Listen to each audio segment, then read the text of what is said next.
@JJALMAD. Bon, on poursuit la série de l'été ? Alors pour être honnête, je suis embêtée car le côté coupage par épisode / suspense me paraît malvenu pour pas mal de raisons. Mais en même temps, ça m'est difficile d'écrire autrement que par petits bouts d'un jet, sans réfléchir au-delà. Je crois que sinon je les écrirais jamais. Bref. #Océane, trigger warning, viol. Océane a 16 ans et demi, a des problèmes de dos. On lui prescrit des séances de kiné, elle s'y rend directement après le lycée, à pied. Le trajet n'est pas très long, surtout qu'on peut couper par le chemin qui coupe à travers la petite forêt. Un soir, la kiné remarque qu'elle n'a pas l'air bien du tout, elle a manifestement beaucoup pleuré, et elle avait déjà remarqué des traces sur ses bras, des scarifications. Alors la kiné lui parle, lui dit qu'elle n'a pas l'air dans son assiette, lui demande si ça va. Au fil des séances, Océane se confie un peu, dit que ça va pas super, que c'est compliqué. Et puis un soir, elle craque et en larmes lui dit qu'elle a été violée.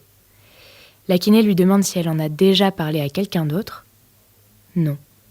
Elle lui dit que ce serait bien d'en parler, de ne pas rester avec ça et que de toute façon, elle le ferait car elle en a l'obligation, mais qu'elle peut l'aider à en parler à ses parents qui feront le nécessaire et l'accompagneront pour déposer plainte. Et c'est ce qui se passe. Océane se présente à la gendarmerie accompagnée de sa mère pour déposer plainte et elle raconte son histoire. 2 jeunes gars dont elle donne la description, qui l'ont déjà embêtée à la sortie du lycée, un soir, elle les a recroisés, justement, alors qu'elle prenait le chemin de la petite forêt. Elle décrit de façon précise des actes de viol dans la petite forêt lors d'une scène qui a pu durer 15 à 20 minutes. Les gendarmes prennent l'affaire très au sérieux.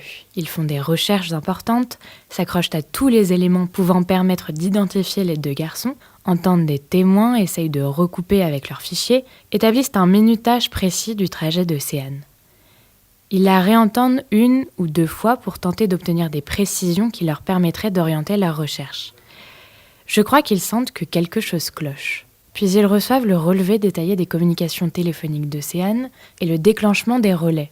Au moment du viol allégué, elle était en communication téléphonique avec un ami et ne bornait pas au relais couvrant la petite forêt.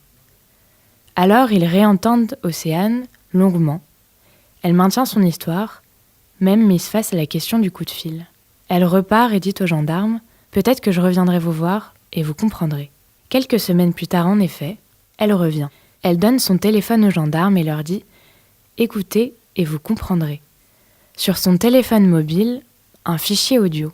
On entend des oiseaux, des voitures qui passent au loin. « J'ai fait ça dans le jardin, dit-elle. Le téléphone caché dans ma poche, le son est pas terrible. » Une conversation entre Océane et un homme, son grand-père. Elle l'interroge sur leur relation.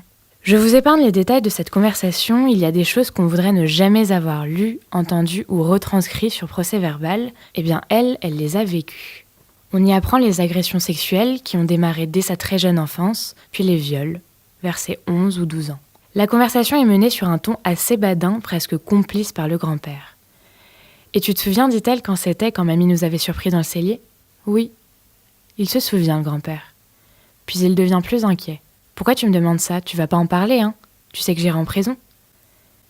Tout est là, dans cette bande audio de quelques minutes. Lors de son audition, Océane expliquera être persuadée que ses parents sont parfaitement au courant. Voire en tire bénéfice, de fait, ils sont très dépendants financièrement des grands-parents. Elle ne pourra pas rentrer chez elle, elle le sait, elle est venue avec quelques affaires, elle est placée en famille d'accueil. Le grand-père reconnaîtra tout lors de sa garde à vue, puis devant le juge d'instruction, Océane ne reverra personne de sa famille, en dehors des confrontations et devant la cour d'assises. Ils ont choisi le grand-père. Il est vieux, déjà qu'il est en prison, il est malade. Comment ferait mamie ? C'est suffisamment dur pour elle. Océane voulait devenir gendarme. Je ne sais pas si elle y est parvenue ou si elle a changé d'avis, mais je me dis que si elle est parvenue à affronter avec autant d'intelligence et de lucidité cette putain de tempête dans sa tête de gamine de 16 ans et demi, elle peut beaucoup.